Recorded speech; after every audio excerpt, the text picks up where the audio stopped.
Negara AS sedang bergemuruh dari Atlanta hingga Washington DC, Chicago hingga Saint Paul. Orang-orang di seluruh Amerika turun ke jalan pada hari Sabtu untuk apa yang mereka sebut sebagai hari protes terbesar terhadap pemerintahan Donald Trump. Ribuan aksi unjuk rasa direncanakan di kota-kota kecil dan kota-kota besar di Amerika Serikat. Dari pesisir ke pesisir secara terpisah dengan satu tujuan, menentang sang presiden dan Elon Musk tentunya. Tepatnya setelah Departemen Efisiensi Pemerintahan yang mereka usung memicu gejolak di dalam negeri. Lantas seperti apa kelanjutan dari bagaimana unjuk rasa ini terjadi dan situasi terbaru? Berikut mari kita bahas, tapi sebelum itu pastikan kalian udah like dan subscribe channel Republika Mahasiswa ya. Let's go! 1. Aksi demo nasional Hands Off. Protes aksi massa yang mengusung tema hands off atau lepas tangan atau bisa dibilang juga angkat tangan pada Sabtu 5 April 2025 dipastikan mengguncang Amerika Serikat. CNN melaporkan lebih dari 1.400 aksi berlangsung hampir di semua tempat, tersebar di ibu kota negara bagian juga gedung federal, serta kantor kongres dan kantor pusat jaminan sosial hingga taman dan balai kota di seluruh negeri. Ribuan pengunjuk rasa tersebar di Midtown, Manhattan hingga Anchorage, Alaska di pantai barat di bawah bayang-bayang Space Needle yang ikonik di Seattle.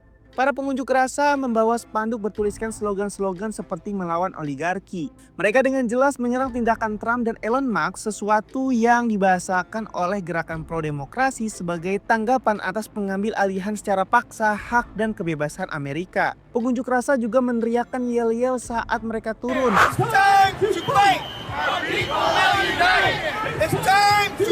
Di mana para demonstran berbaris dari Pershing Square ke balai kota. Tidak hanya menjangkau seluruh 50 negara bagian, hampir 600.000 orang telah mendaftar untuk menghadiri acara dengan beberapa di antaranya berlangsung di kota-kota besar di dunia. Seperti di London dan Paris. Menurut Indivisible, ini adalah salah satu organisasi yang memimpin gerakan tersebut, bekerja sama dengan koalisi nasional yang mencakup organisasi hak-hak sipil, veteran, kelompok hak-hak perempuan, serikat buruh, dan advokat LGBTQ+.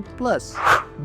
Menuntut Trump dan Elon Musk. Animo masyarakat yang besar dalam aksi demo hands off rasanya mustahil untuk tak terdeteksi gaungnya. Karena itu menarik untuk mengetahui tujuannya, apalagi skalanya tidak hanya terbatas pada cakupan nasional, tapi juga bergejolak hingga cakupan global. Jadi apa sih sebenarnya yang dituntut oleh massa gerakan ini dari luar dan dalam negeri AS? CNN yang mengutip keterangan pihak penyelenggara menyebut aksi tersebut adalah penolakan terhadap kebijakan-kebijakan Trump. Massa menuding kebijakan yang ada tak lebih dari perebutan kekuasaan paling terang-terangan dalam sejarah modern oleh tangan Trump dan antek-antek miliardernya seperti Elon Musk. Sekedar mengingatkan, kecaman di sini mengacu pada berbagai kebijakan agresif pemerintah, termasuk efisiensi yang dilakukan Elon Musk di Kementerian Doge-nya yang mendorong nilai konservatif, mem-PHK ribuan pekerja pemerintah demi efisiensi keuangan Amerika Serikat, hingga kebijakan tarif yang menekan sekutu tradisional lewat perang dagang yang kurang logis. Salah seorang pendemo bahkan menyoroti bagaimana sikap pemerintah yang semena-mena didukung penuh oleh Kongres. Dalam aksi di National Mall, Washington DC, banyak warga hadir membawa spanduk bertuliskan protes, kecaman hingga tuntutan terhadap Presiden Trump. Sebut saja poster bertuliskan "Not My President" atau "Zrenya Fascism has arrived, stop evil". Pendemo lainnya yang merupakan pekerja real estate mengaku cemas. Ia khawatir dengan kebijakan Trump karena merusak institusi demokrasi yang telah lama menjadi pondasi dari Amerika Serikat itu sendiri. 3. Demo Trump terjadi juga di Eropa. Seperti dibahas sebelumnya, protes terhadap pemerintahan Trump telah menjangkau lebih banyak tempat selain Amerika Serikat, termasuk negara-negara di Eropa yang akan kita bahas dalam poin ini. Berdasarkan keterangan yang diteruskan oleh Reuters, ratusan orang berunjuk rasa di kota-kota Eropa pada hari Sabtu setelah Trump mengumumkan tarif dagang global yang luas. Di kota Frankfurt, Jerman misalnya, demonstrasi hands off diselenggarakan oleh Democrat Abroad, organisasi resmi Partai Demokrat untuk warga negara Amerika yang tinggal di luar negeri. Di Berlin, para demonstran terlihat berunjuk rasa di depan showroom mobil Tesla. Sementara di Open Flat Frankfurt, anggota kelompok Demokrat yang berkumpul di luar negeri menuntut pengunduran diri Trump. Sebagai slogan yang ditujukan kepada Trump dan Elon Musk juga mewarnai aksi di antaranya. Dunia sudah muak dengan omong kosongmu, Donald. Pergilah. Hingga diam. Elon, tidak ada yang memilihmu.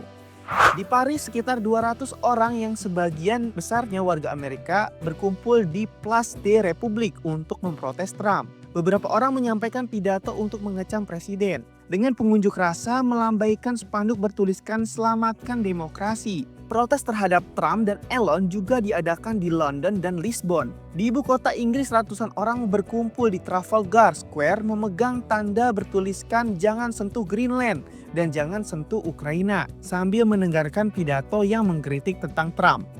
4. Trump berkali-kali terancam dimakzulkan. Bersamaan dengan ketegangan yang meningkat, kabar pemakzulan Donald Trump juga terungkap ke media. Hal ini bermula ketika anggota Kongres Demokrat dari Texas, Al Green, mengungkapkan pengajuan pasal-pasal pemakzulan terhadap Presiden Trump dalam waktu 30 hari ke depan saat berorasi di ibu kota pada hari Sabtu. Akankah Trump kembali lolos kali ini? Pasalnya, ia merupakan satu-satunya presiden dalam sejarah Amerika yang telah dimakzulkan 2 kali selama satu masa jabatannya, tetapi berhasil lolos dari pemecatan itu. Pemakzulan pertama terjadi pada Desember 2019 ketika Trump dituduh menekan Presiden Ukraina Volodymyr Zelensky untuk menyelidiki Joe Biden dan keluarganya. Kedua terjadi pada Januari 2021 menyusul insiden penyerbuan gedung Kapitol Amerika pada 6 Januari di mana Trump didakwa dengan tuduhan menghasut pemberontakan. Namun di tengah dinamika politik terbaru dan peluang pemakzulan ketiga, Trump nampaknya akan kembali lolos setidaknya untuk sementara waktu. Alasannya, kedua kamar Kongres saat ini dikuasai oleh Partai Republik yang sebagian besar tetap setia pada Trump dan menolak narasi pemakzulan sebagai upaya politis partisan. Hingga Minggu malam waktu setempat, Gedung Putih belum mengeluarkan pernyataan resmi terkait ancaman pemakzulan baru dari Al Green. Jadi mungkin kita tunggu saja ke depannya. 5.